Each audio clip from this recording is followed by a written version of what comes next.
धन्यवाद अखिलेश जी। अखिलेश जी, प्रियंका,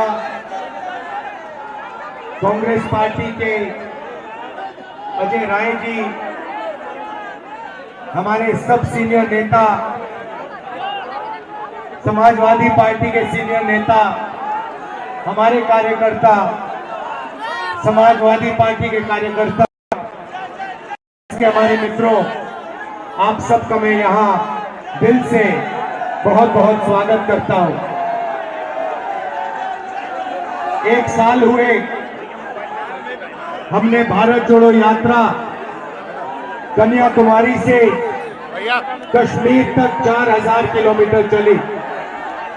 समुद्र के तट से हम शुरू हुए, हिमालय की बर्फों तक हमारी यात्रा गई और यात्रा के अंदर से एक नारा आया, एक व्यक्ति आया दौड़ता हुआ, जैसे ये भीड़ है, उस भीड़ में से एक व्यक्ति आया दौड़ता हुआ, मेरे सामने खड़ा होकर ऐसे कहता है, राहुल जी, मैं जानता हूं आप क्या कर रहे हो। मैंने पूछा, भैया बताओ मैं क्या कर रहा हूं। कहता है, राहुल जी, आप नफरत के बाजार में मोहब्बत की दुकान खोलने निकले हो।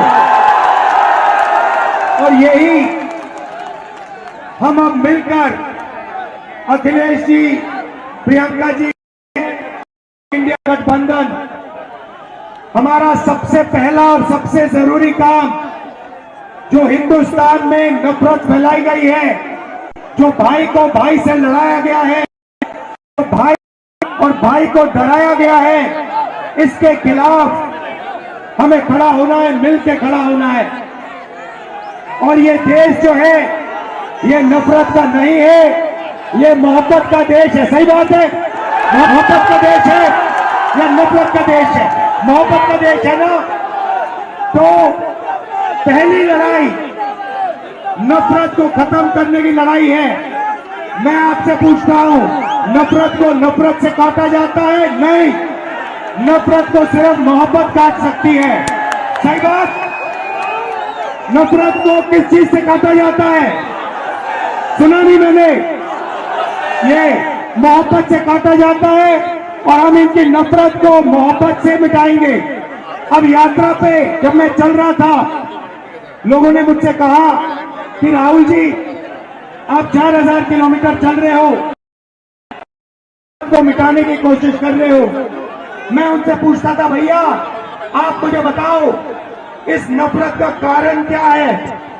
मुझे कहते थे, राहुल जी, इस नफरत का सबसे बड़ा कारण है कि हिंदुस्तान में अन्याय फैल रहा है। गरीबों को अन्याय, किसानों के खिलाफ अन्याय, मजदूरों के खिलाफ अन्याय, महिलाओं के खिलाफ अन्याय। अगर आप गरीब हो, आपके साथ 24 घंटा इस देश में अन्याय होगा। तो नफरत का कारण अन्याय है और इसीलिए हमने भारत जोड़ो यात्रा में अन्याय शब्द जोड़ दिया है। अब यहां भीड़ से मैं पूछना चाहता हूं, इस देश में पिछड़े वर्ग के कितने लोग हैं? 50%। 50%। इस देश में दलित वर्ग के कितने लोग हैं? 15%। इस देश में माइनॉरिटी सारी की सारी मिला दो, मुसलमान, सिख, ईसाई कितने, जैन कितने हैं? 15%। 50 और 15 कितना हुआ? 65 और 15 कितना हुआ? उसमें 8% आदिवासी जोड़ दो, कितना हुआ? कितना हुआ? 88। हिंदुस्तान की सबसे बड़ी कंपनियों की लिस्ट निकालो, उनके मालिकों की लिस्ट निकालो और आपको दिखेगा कि 88% में से एक मालिक नहीं है आपका। आप फिर सीनियर कंपनी की मैनेजमेंट की लिस्ट निकालो, उसमें दिखेगा 88% से एक सीनियर मैनेजमेंट में आपका नहीं है। फिर मीडिया में जाओ, मीडिया की कंपनी के मालिकों की लिस्ट निकालो, 80% का एक भी मीडिया का मालिक नहीं, एक भी मीडिया में मालिक नहीं। मीडिया के बड़े बड़े पत्रकारों की लिस्ट निकालो, 88% का एक वहां पे नहीं मिलेगा। प्राइवेट अस्पतालों की लिस्ट निकालो, वहां नहीं मिलेगा। प्राइवेट कॉलेज यूनिवर्सिटी की लिस्ट निकालो, वहां नहीं मिलेगा। तो आप लोग हो कहां? आपके लोग हैं कहां? मैं बताता हूं।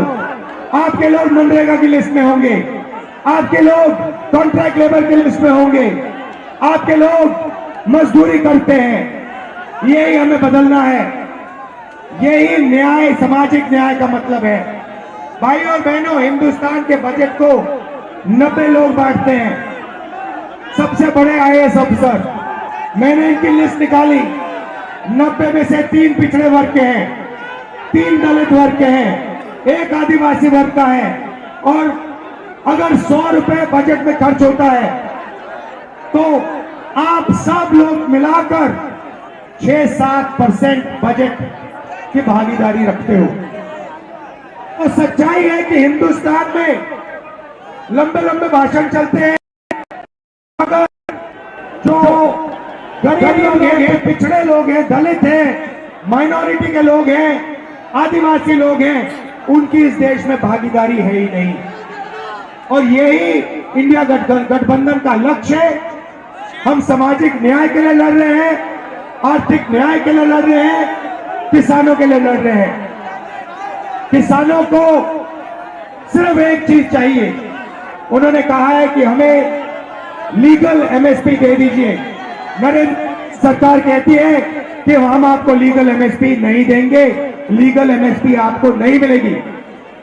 इंडिया गठबंधन ने, कांग्रेस पार्टी ने कहा है जैसे ही हमारी सरकार आई, हिंदुस्तान के किसानों को हम लीगल एमएसपी दिलवा देंगे, 1 मिनट नहीं लगेगा। तो न्याय की लड़ाई है, मोहब्बत की दुकान खोलनी है। और मैं अखिलेश जी को, समाजवादी पार्टी के सब कार्यकर्ताओं को, लीडर्स को, कांग्रेस पार्टी के कार्यकर्ताओं को, सबको बधाई देता हूं। अब हम मिलकर लड़ रहे हैं और यहां हमारी जीत होगी। जय हिंद, नमस्कार।